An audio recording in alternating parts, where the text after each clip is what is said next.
বিদেশ যাবো ভাই। বিদেশ যাওয়া কি এত সোজা? দুনিয়া কি আগের মতো আছে? ভাই বৈধ হোক অবৈধ পদ্ধতি হোক যেমনি হোক আমি বিদেশ যাবো ভাই। আর টাকা পয়সা ভাই, টাকা পয়সা কোনো টেনশনই করেন না। টাকা পয়সা যেমনি হোক আমি ম্যানেজ করবো।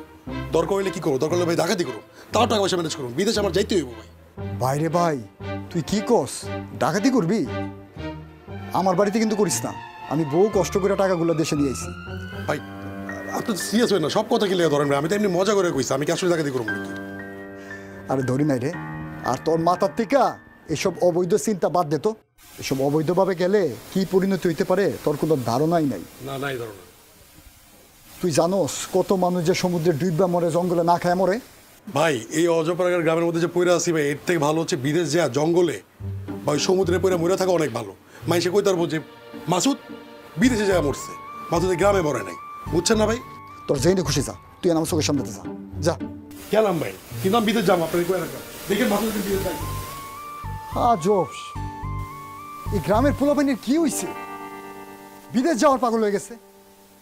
বিদেশে গিয়ে তারা একদম রাজা হয়ে যাইব গা।